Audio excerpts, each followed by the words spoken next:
Buenas. Vamos a hacer una clase sobre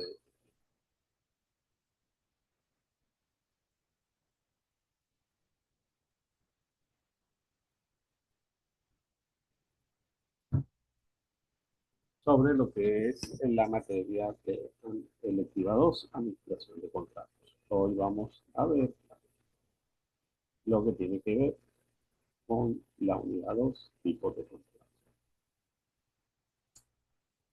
Aquí le vamos a hacer una lectura de, de- de lo que se trata en la misma y vamos a ir dando ejemplos de cada una de las cosas que vivimos aquí. Entonces, por primero debemos saber qué es lo que se denomina un contrato. Se denomina un contrato un documento legal que expresa un acuerdo común entre dos o más personas, capacitadas para ello, conocidas como las partes del contrato, que se obliguen en virtud de este documento hacia una determinada finalidad o cosa, cuyo cumplimiento debe darse de manera siempre bilateral o de otro modo el contrato se dará por roto o inválido. El alcance de un contrato siempre tiene que ver que las dos personas, las dos partes, a pesar de todo, siempre tienen que estar de una manera objetiva, por supuesto, cada quien defendiendo su punto de vista y su alcance del beneficio. ¿Okay? En otras palabras, un contrato es un pacto de obligaciones y derechos entre dos o más personas, jurídicas o naturales. Jurídicas son cuando son empresas y naturales cuando es la persona propia, que se comprometen a respetar los términos abordados por escrito y se someten a las leyes del país para resolver cualquier disputa surgida en torno a los temas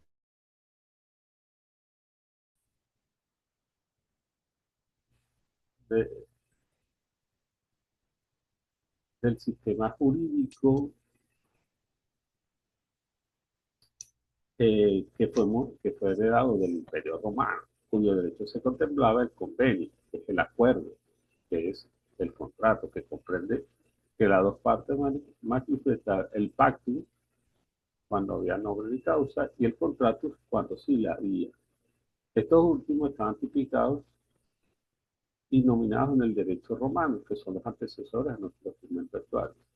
Y cabe destacar que el derecho romano es la base de la jurisprudencia de todos los países. En base a eso, puede que se. ¿Por qué es importante el contrato? Es la base para poder solucionar conflictos. En caso de que surjan conflictos entre las partes, el contrato civil puede ser utilizado como base para su resolución. Ahí establece los términos o acuerdos o condiciones que al inicio de la relación tendría cada una de las partes, considerando cuáles son sus derechos y cuáles son sus obligaciones. Eso con el fin de poder denotar cuál va a ser la responsabilidad de cada quien para tal. La celebración del contrato es primordial en el ámbito de derecho civil. Un contrato es un acuerdo entre personas que permiten la transmisión de bienes y obligaciones. Nosotros tenemos varios tipos de contratos de obras, que es la parte que nosotros vamos a referenciar. Los contratos de obras civiles los podemos clasificar de acuerdo a su alcance. Cuando hablamos de su alcance, es lo que pretenderemos hacer. Y por su naturaleza, dependiendo del tipo de contrato que vayamos a utilizar. ¿Okay? Vamos a definir aquí cuáles son los alcances que tenemos, los tipos de contratos que tenemos de acuerdo a su alcance. Tenemos contratos por bienes, contratos por obras, contratos por servicios comerciales y por servicios profesionales. Acuérdense que estamos hablando de esta parte de los contratos referenciados en las obras civiles, hacia la parte de la ingeniería civil. ¿Ok? Cuando es bienes, es la adquisición de un equipo, ¿verdad? Normalmente cuando es bienes es algo físico que vamos a adquirir, vamos a comprar. Por supuesto, eso a través de un proceso mayormente se lleva hacia las entidades públicas. Entonces, para bienes tenemos que es el proceso a través del cual una entidad pública se abastece de bienes de una manera oportuna y bajo las mejores condiciones de precio y calidad para la satisfacción de una finalidad pública en busca de mejorar las condiciones de vida de los ciudadanos. Esto es cuando hacemos en referencia a unos bienes, ¿verdad? En cuanto hacemos de obras, es un acuerdo de voluntades por, por medio del cual el contratista, ¿sí? El contratista es la empresa que va a realizar el trabajo, se compromete a ejecutar una obra a cambio de un precio que deberá cancelar el contratante. El contratante siempre es el dueño, el que manda a realizar la obra. Previamente, él le pide al contratista que le presente una oferta del costo de que puede salir la obra. Cuando se están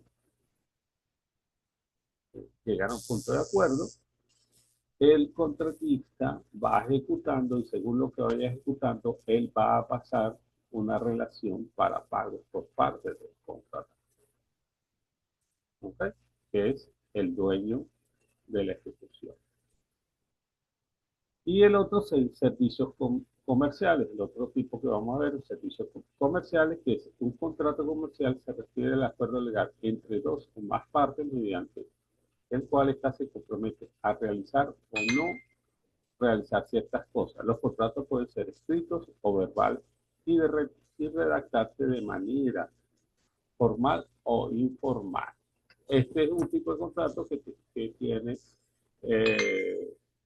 menos formalismo que lo de porque no necesariamente tiene que ser escrito, tiene que definir la ley. Muchas veces son contratos por acuerdos comerciales, ¿verdad? Yo me comprometo a suministrarte algo y yo a pagártelo una vez que tú me lo hayas suministrado, ¿verdad? Y el último contrato que veríamos según su alcance sería del tipo de servicios profesionales. En el caso del contrato de servicios profesionales, es el contrato de prestación de servicios comerciales, se trata de un contrato bilateral, oneroso, conmutativo y consensual. Consiste en un acuerdo entre partes en el cual ella se obliga a prestar su trabajo y en forma autónoma y especial, técnica y especial a otra, por una retribución económica generalmente honoraria. Esto quiere decir que en base a lo que se realice y se ejecute, es que las personas van a poder cobrar esto. Esto en el área de la ingeniería civil es bastante, no solamente de ingeniería civil, en el área de ingeniería es bastante usado. Esto normalmente se requiere por personas especializadas y es algo puntual que vamos a hacer. Después vienen los contratos según su naturaleza, que pueden ser unilaterales, bilaterales, onerosos y gratuitos, conmutativos, aleatorios, principales y accesorios, instantáneos de trato sucesivo, consensuales y reales, privados y públicos, o formales solemnes o no solemnes e informales. ¿Va? Estos son los tipos de contratos nominados y atípicos. En el primero, que sería los unilaterales, los contratos serán unilaterales cuando una de las partes involucradas es la que adquiere las obligaciones, mientras que los bilaterales, ambas partes adquieren obligaciones de recíproco cumplimiento. ¿Okay? En los contratos unilaterales es que yo lo voy a hacer y hasta que yo no termine, no le voy a dar el visto bueno para que el otro. Normalmente el que recibe espera que se termine todos los trabajos que se deben hacer. Mientras que en los bilaterales, ambas partes tienen la obligación de recíproco procedimiento, que es lo que estábamos viendo antes. Yo ejecuto y tú me vas pagando hasta que llegamos al feliz término de la relación.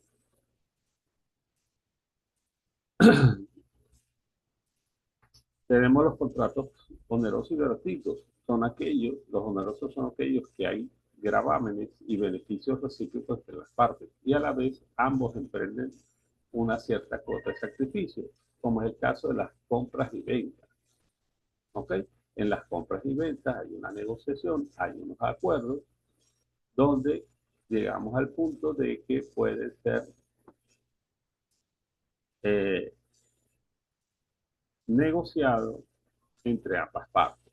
Después tenemos los gratuitos, en cambio, brindan beneficios para una sola de las partes, dejando a las otras obligaciones como los contratos de comodato. Estos contratos gratuitos se asemejan sobre todo a lo que se llama los compromisos sociales, donde realmente el beneficio lo recibe es la persona y por la parte del que lo está ejecutando es su parte, su contribución hacia la sociedad. Los conmutativos aleatorios, la clasificación atípica son los contratos bilaterales, ya que los conmutativos son aquellos en que las prestaciones comprometidas por las partes son ciertas desde que se celebra el acto jurídico, como en la venta de un inmueble. Y los aleatorios, en cambio, son prestaciones que dependerán de algunos eventos a futuro fortuitos, como en el caso de los testamentos. ¿Okay?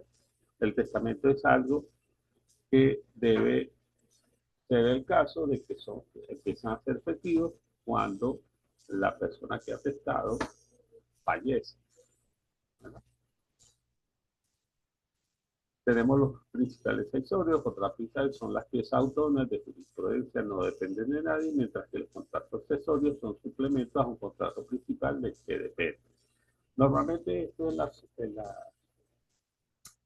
grandes obras sucede. Los contratos principales son la parte fuerte, sobre todo de los contratistas especializados, pero hay cosas que están incluidos en esto, pero no es su fuerte y ellos hacen cosas que son primordiales para poder ejecutar la parte principal. ¿Verdad? Tenemos los instantáneos y tractos sucesivos, son contratos, los instantáneos, los tractos únicos son los que se cumplen al instante mismo de celebrarse, mientras que los sucesivos se cumplen en periodo determinado, que puede o no ser periódico con interrupciones, intermitencias según el mutuo acuerdo de las partes. En esta parte, en lo que es trato sucesivo, ellos sobre todo pueden ser considerados tratos de mantenimiento, que pueden tener una frecuencia establecida o una frecuencia que va a depender de las necesidades que tengan. ¿Okay? Los concesionarios reales, los contratos concesionarios son aquellos con los que de acuerdo a entre las partes basta y sobra para establecer el acuerdo, mientras que los contratos reales concluyen cuando la parte entrega a la otra la cosa de la cual debe versa el acuerdo. ¿Okay? Tenemos los contratos públicos y privados. Esta clasificación depende de si las personas que lo suscriben son entidades privadas o si se trata de una contratación del Estado, respectivamente. Cuando son algún organismo del Estado en toda su estructura, que puede ser la República, el Estado regional, o sea, las gobernaciones, las alcaldías, estos se rigen por cierta medida y son los que son llamados públicos. Los privados, lo que se llama dos entes de la vida comercial normal que no tienen que ver nada con los organismos públicos existentes en cada país. Los formales, solemnes o no solemnes, e informales son los contratos formales son cuando la ley ordena que el consentimiento entre las partes se manifieste por un determinado medio para validar el acuerdo, y serán informados cuando ello fuere necesario. Al mismo tiempo, los contratos formales serán solemnes cuando se requieran, además de ciertos ritos para cobrar vigencia, como matrimonio, y no solemnes cuando no lo requieren. ¿Ok? Y finalmente tenemos los nominados y atípicos. Los nominados o típicos son aquellos previstos y regulados por la ley, mientras que los innominados o atípicos pueden ser híbridos entre varios contratos o acaso formas novedosas del mismo, aún no contempladas en el código legal respectivo. Nosotros vamos a hablar un poquito más de lo que son los contratos de obras civiles, que es nuestro fuerte en esta materia. Como en cualquier tipo de negociación, es importante contar con un acuerdo entre las partes donde se establezcan las pautas y pormenores del trato que se va a realizar.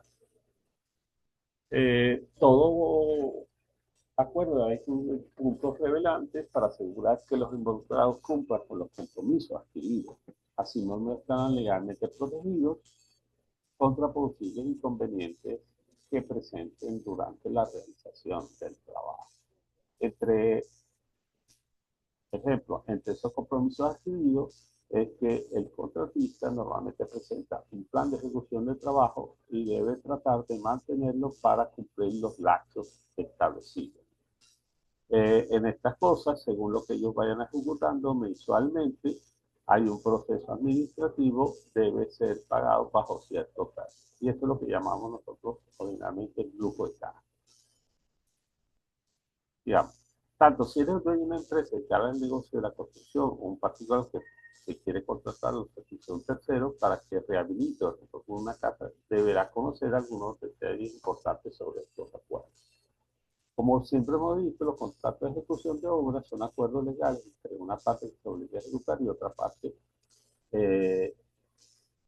y la otra parte se compromete a pagar el precio previamente convenido entre las partes. El objeto del contrato es la obra a ejecutar, que se determinará el pago y la retribución. A este tipo de acuerdo también se le conoce como arrendamiento o contrato de obras. La parte que se compromete a ejecutar los trabajos se llama contratista o arrendador. Y la parte que contrata y paga los emolumentos de producto de esa ejecución se llama el comitente o arrendatario. ¿Okay? El alcance del contrato de ejecución de obra es que se define qué es lo que vamos a realizar, hasta dónde está la responsabilidad por la parte del contratista y cuál es la responsabilidad por parte del comitente o el que contrata. ¿Okay? ¿Cómo se establecen los precios en el contrato de ejecución de obra? Eso se va a establecer según el tipo de contrato que vayamos a realizar. Entonces, entre ellos existen varias modalidades. Uno se llama por ajuste o precio asado, donde se establece un precio total de toda la construcción y se va y puede ser modificado si durante la realización del trabajo sufre modificaciones del proyecto o factores adicionales que pueden inferir en cambio de materiales o cosas eventualmente que se requieren hacer pero no estaban previstos donde se destruya. Por supuesto, el precio final va a ser modificado ya, conforme al acuerdo entre las partes. De esta manera no puede ser hecho por un solo lado e imposición para la otra. Recuerden que todo esto son contratos bilaterales. Ambos tienen responsabilidad y deben llegar a un acuerdo. Está el otro tipo, que sería por piezas ejecutadas o por unidades terminadas. Esto es más que todo lo que nosotros conocemos como contratos por análisis de precios unitarios, que son los que mayormente se desarrollan en el país. Esta modalidad se fija un precio por cada parte de la obra que se vayan a hacer, las diferentes obras, y el precio que se pague será el precio que suma todos los trabajos realizados. Por lo general, cuando se aplica esta modalidad, se va cancelando parte del pago según se van realizando los trabajos. Normalmente estos trabajos, si tienen duraciones más de un periodo previamente acordado, diario, semanal, mensual, según es lo que vayan haciendo durante esos periodos, son los que ellos van a presentar para la programación anual. ¿Okay?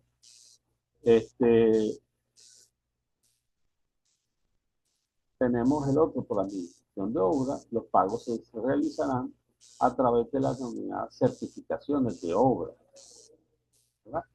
A medida que se va realizando cada una de las partes, tanto el contratista como el contratante y la dirección facultativa, que es hacer la inspección de dicho trabajo, dando el visto bueno a lo que hemos ido realizando.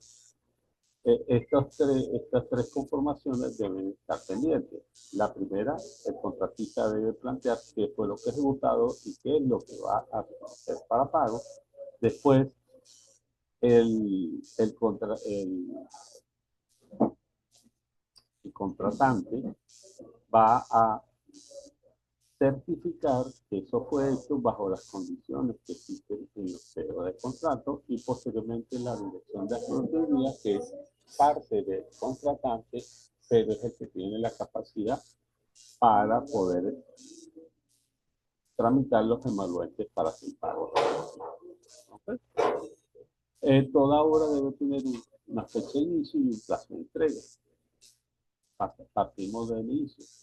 La fecha de inicio, ella va, normalmente está contabilizada a partir en la última versión de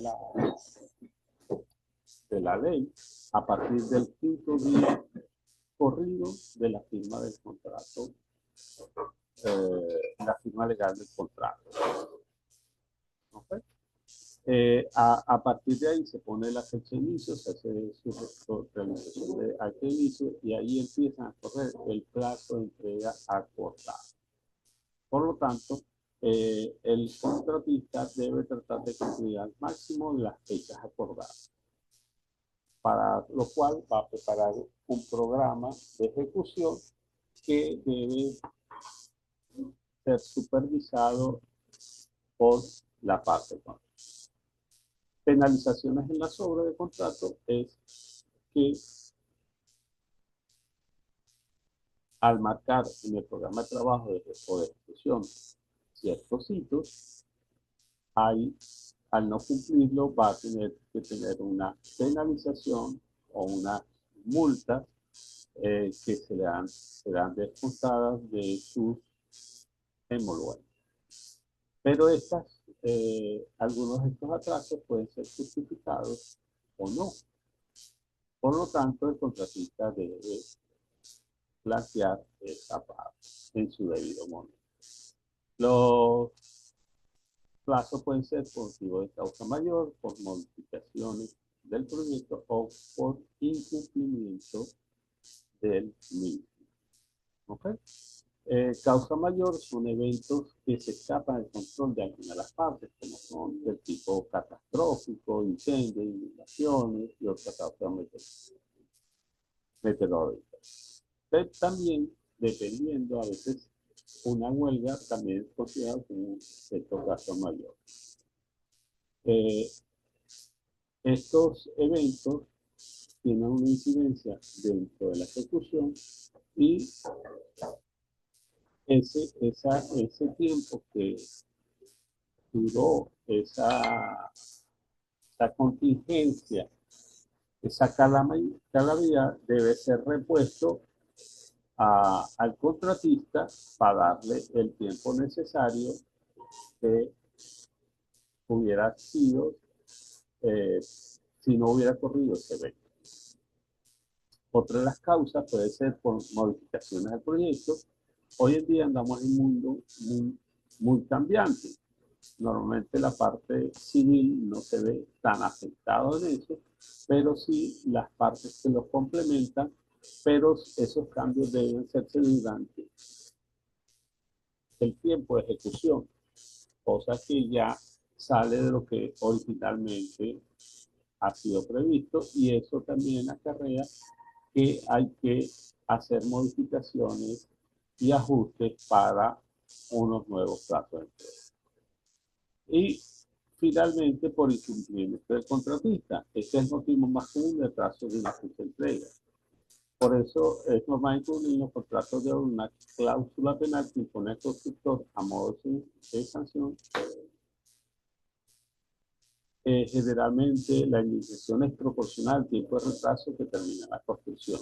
De aquí la importancia de que el acuerdo fije una pena de cesión que por lo general consiste en una cantidad de dinero que el constructor debe pagar por cada día de retraso y este pago también puede ser descontado del pago final de la obra. ¿Okay? Entonces, aquí hemos visto lo que tendría que ser entre, perdón, entre los tipos de contrato y ciertas preponderancias de ellos a la hora de su relación y su control.